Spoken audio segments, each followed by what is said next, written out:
Bine v-am găsit, dragii mei din Zodia Pești, oriunde v-ați afla. Bine ați venit tuturor pe canalul meu, Tarot Flor de Loto. Numele meu este Nina, pentru cei care nu mă cunosc, și ca de obicei mă bucur să vă am alături la fiecare lectură, la fiecare clip.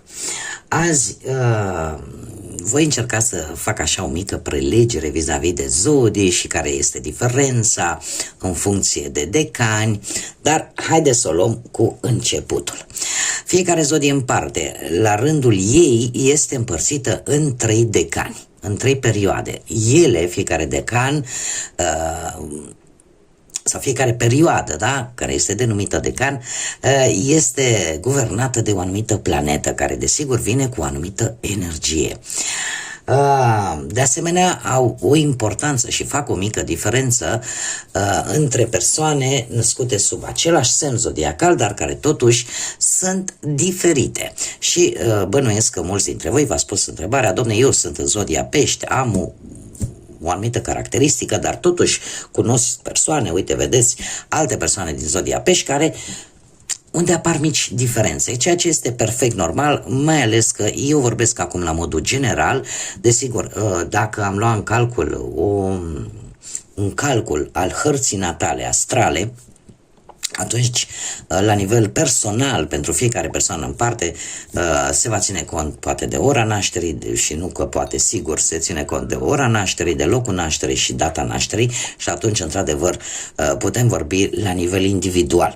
Dar, acum eu, vorbind la nivel general, așa să vă formați în mare parte o idee de ce unele persoane din Zodia Pești sunt diferite de alte persoane din aceeași zodie. Așa că toți cei născuți în Zodia Pești, atât cei din februarie cât și cei din martie, dragilor, voi împărțiți aceleași caracteristici esențiale ale zodiei. Caracteristici cu care vine Neptun, care este planeta care vă guvernează pe voi ca și zodie la modul general. Care sunt aceste caracteristici? Păi, sensibilitatea, empatia, intuiția, creativitatea și acea profundă conexiune emoțională care o stabiliți cu ceilalți. Acum haideți să vedem diferențele, unde apar diferențele. Băi, începem cu primul decan. Primul decan începe cu data de 19 februarie și se termină undeva pe 28 februarie. Primul decan este cel mai, cum să spun eu, ne vorbește de peștii adevărați, ca să zic așa. De ce? Pentru că primul decan este guvernat în totalitate de către Neptun. Da? Deci nu are o altă influență a unei alte planete decât a lui Neptun. Singura mică diferență o fac cei născuți în primele 3 zile ale primului decan. Asta ce înseamnă? Cei născuți în data de 19, de 20 și de 21 februarie, care, pe lângă aceste caracteristici și energii cu care vine Neptun, mai au și o mică influență de la zodia anterioară, care este Vărsătorul, și de asemenea îi afectează, ca să zic așa, într-o mică măsură, sau poate într-o mai mare măsură, de ce nu. Acum, cum sunteți voi, dragilor, cei din primul decan, cei care sunteți în totalitate guvernați de Neptun? Planeta Neptun este planeta imaginației, a spiritualității și a conexiunii cu ceea ce nu putem atinge. Voi, dragilor, așa cum am mai spus, sunteți acei pești veritabili, da? Acei pești visători, profund empatici, foarte intuitivi și cu o bună conexiune, cu o foarte puternică conexiune cu lumea ta emoțională, dar și cu lumea spirituală. Imaginația și creativitatea voastră nu are limite.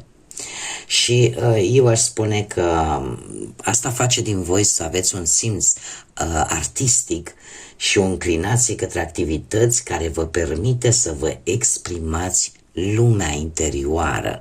Mulți dintre voi poate vă place să pictați, poate vă place să sculptați sau să cântați. Da, cumva încercați să scoateți la suprafață acea lume internă, interioară pe care voi o țineți în voi. De obicei sunteți mult mai sensibili la emoții și în special la emoțiile celorlalți. Sunteți, așa cum îmi place mie să spun, acel burete care absorbe toate răutățile lumii. De asemenea, aveți o capacitate unică pentru a înțelege sentimentele celorlalți, de multe ori și la nivel subconștient, fără să vă dați seama. Vă afectează lucruri, nu știu, poate că mulți dintre voi aveți momente în care spuneți, Doamne, nu știu, mă simt supărat și nu știu de ce. Asta înseamnă să te afecteze o anumită energie la nivel de subconștient. De asemenea, acum trecem la cei care am mai spus încă de la început, primesc această influență subtilă a zodiei Vărsător, da? Numai cele 3 zile, da? Cum am mai spus, 19 februarie, 20 februarie, 21 februarie. Voi, dragilor, tocmai pentru că sunteți foarte aproape de zodia Vărsător, voi sunteți posibil mult mai inovatori, mult mai independenți și mult mai raționali. Da? Cumva împrumutați din caracteristicile zodiei Vărsător. De asemenea, acordați o atenție mai mare lucrurilor sau acțiunilor umanitare. Și de multe ori aveți acel puternic impuls de a ajuta societatea, de a ajuta anumite, într-o manieră colectivă, de a ajuta pe ceilalți, de a vă aduce aportul în a ajuta pe ceilalți. Acum, dragilor, haideți să vedem și care este energia voastră, da? Ca să nu plecați cu mâna goală, nu? Și să vedem care este energia, dragilor mei, din Pești, cei din primul decan. Și e foarte interesant pentru că avem un 8, avem zodia Taur și avem stupul. Dragilor, ați lucrat din greu. Ați fost foarte conștiincioși și ați îndurat foarte multe. Mulți dintre voi ați avut răbdare, dar în același timp nu v-ați pierdut concentrarea a ceea ce era important pentru voi. Iar asta, în acest moment, cu această energie, mie îmi spune că voi sunteți pe punctul de a avea un lucru, de a reuși, de a obține acea putere de care aveți nevoie, poate, de a pune ordine în acest moment, poate în viața voastră sau într-o anumită situație, de a face o schimbare foarte importantă, pozitivă, pentru voi. Faptul că avem zodia Taur, nu știu, poate să implice această zodie sau pur și simplu, în acest moment, unii dintre voi, chiar dacă vă este greu, v-ați desprins de anumite lucruri care nu vă mai foloseau. Dar pentru a face această acțiune a trebuit să depuneți foarte multă energie, să consumați multă energie și foarte mult efort. Alții sunteți într-un moment în care în sfârșit sunteți aproape de final.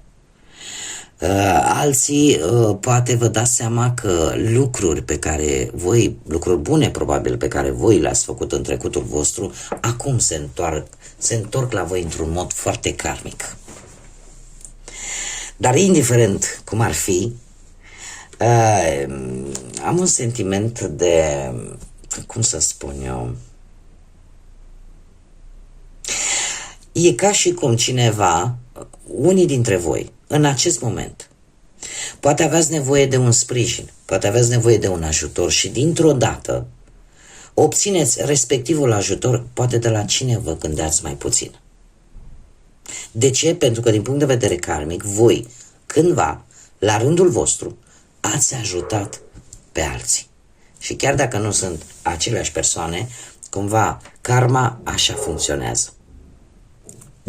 Și puteți primi ajutorul unor unor alte energii, unor altor persoane. Acum, trecem la decanul 2. Al doilea decan, care începe cu data de 1 martie și se termină pe 9 martie și care este guvernat de către Pluton. Ei, dragilor, voi sunteți mult mai profunzi, mult mai transformatori și mult mai pasionați. Atenția voastră către viață este mult mai intensă și mult mai emoțională. De multe ori aveți tendința să vreți să aprofundizați aspectele cele mai întunecate și mai misterioase ale existenței umane. Sunteți cunoscuți pentru, cum să spun eu, pentru marea voastră capacitate de a vă regenera la nivel personal. Și mulți dintre voi, de-a lungul vieții, experimentează momente de transformare foarte profundă. Și asta pentru că îl avem pe Pluton, nu? Pluton care vine și el de fapt aduce această energie transformatoare și de regulă cei care sunteți născuți în al doilea decan, de-a lungul vieții treceți prin schimbări majore, dar în felul ăsta aveți un nivel de înțelegere mult mai bun vis-a-vis de viață, vis-a-vis de tot ce poate veni nou în viața fiecăruia. De regulă aveți parte de multe începuturi, dar de fiecare dată cumva reușiți să vă regenerați și să renașteți. Și acum, haideți să vedem energia voastră, celor din al doilea decan. Avem biblioteca. Avem biblioteca, nu pot să cred. Dragilor, încă o dată se repetă cifra 8. Să nu spuneți voi mie că aici nu e vorba de karmă. Ba da. Dar de data aceasta avem Capricornul. Avem, deci, cifra 8, care e, de asemenea, ne vorbește de, poate, o reușită la nivel, nu știu, de dacă faceți un curs, dacă studiați ceva, dacă a trebuit să umblați cu tot felul de documente și, în sfârșit,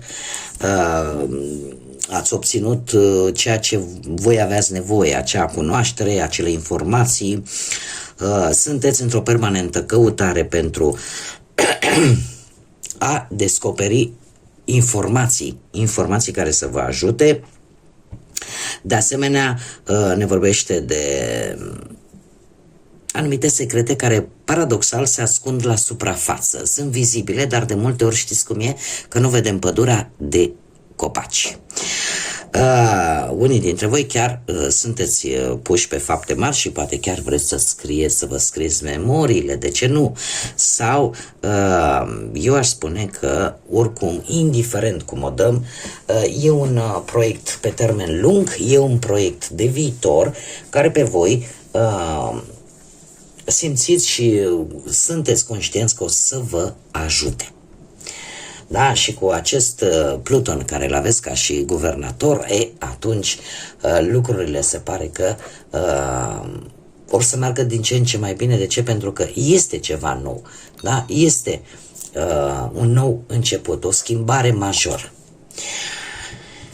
Haideți să vedem cel de-al treilea decan. Cel de-al treilea decan, cuprins în perioada 10 martie până pe 20 martie inclusiv, este guvernat de către Jupiter, marele benefic.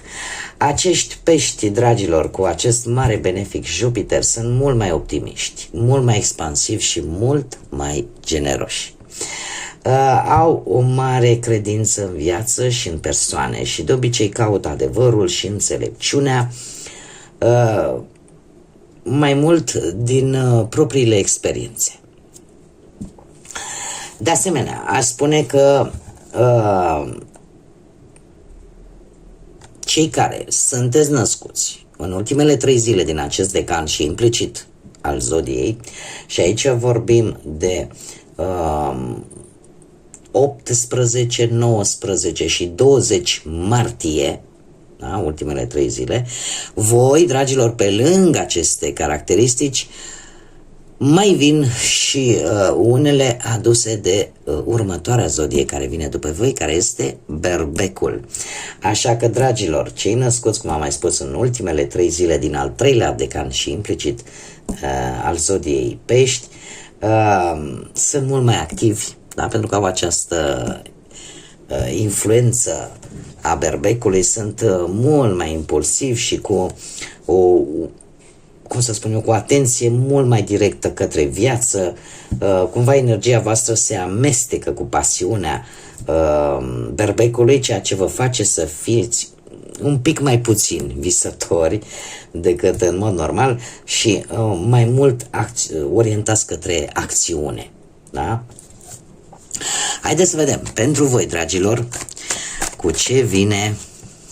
Aici trebuie să vă mai spun un aspect, dragii mei, cei din al 3-lea decan, și o să vă spun imediat. Jupiter, într-adevăr, poate fi marele benefic, dar depinde foarte mult de voi. De ce? Pentru că Jupiter este planeta care îți dă încredere în tine, care încredere în forța ta, dar trebuie să vă spun că ea poate lucra, poate aduce expansiune atât în plan pozitiv cât și în plan negativ. Așa că mare grijă, cei care sunteți în al 3-lea decan, cu această influență jupiteriană, probabil sunt mulți, eu îmi fac datoria și vă spun, sunt persoane din zodia Pești, respectiv al 3-lea decan, care tocmai aplică această expansiune într-un mod negativ și nu o folosesc într-un mod pozitiv. Și sunt mulți care se adâncesc în vicii, în tot felul de obiceiuri nesănătoase, care nu duc decât la distrugerea lor. Așa că aveți grijă unde investiți, unde vreți să vă extindeți. Acum, care este energia pentru voi? Dragilor, cei din al 3-lea decan, avem 7 și, bineînțeles, avem și influența Berbecului.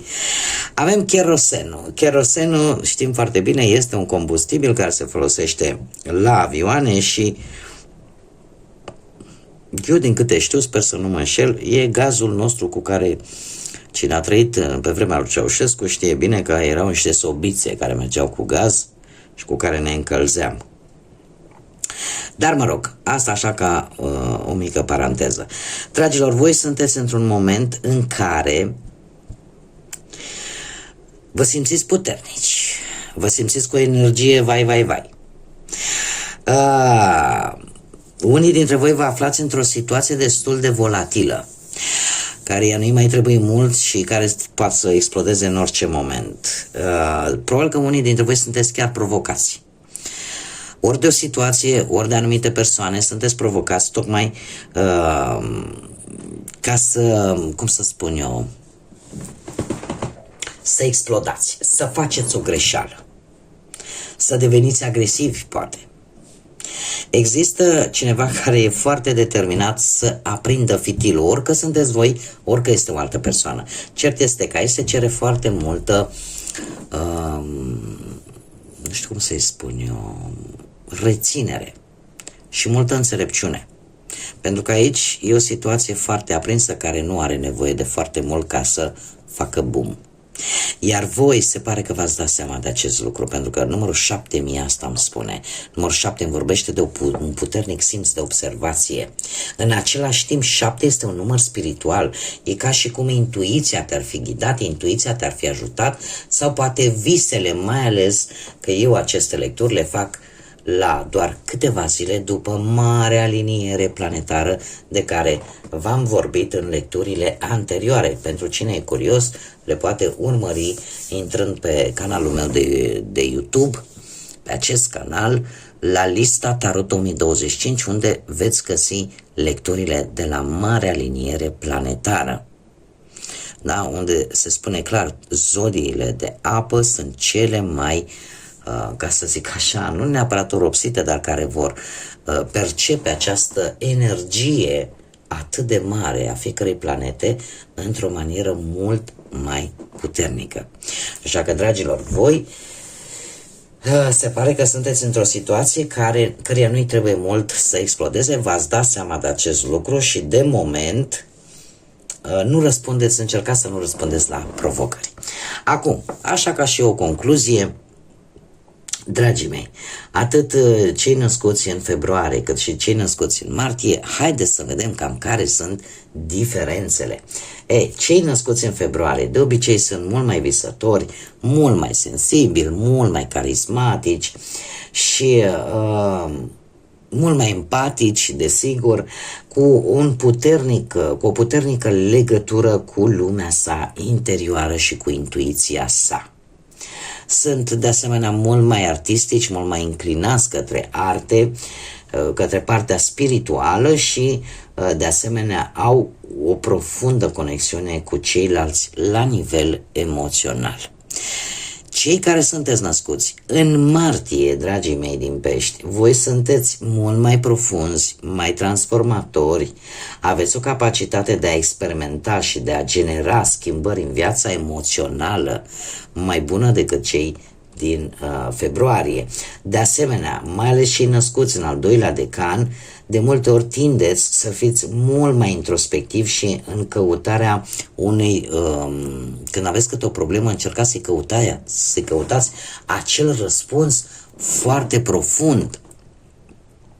În timp ce cei care sunteți în al treilea decan, voi sunteți un pic mai optimiști, mai expansivi, mai generoși, iar cei care deja primesc influența zodiei Berbec sunteți mult mai activi și cu o focusare mult mai directă către ceea ce planul pe care voi vi-l faceți de viitor. Așa că cam atât am avut de spus pentru voi. Eu sper că v-a plăcut mica mea prelegere vis-a-vis de zodii, vis-a-vis de decani. A fost ceva așa pe scurt și la modul general. După cum bine știți, fiecare avem,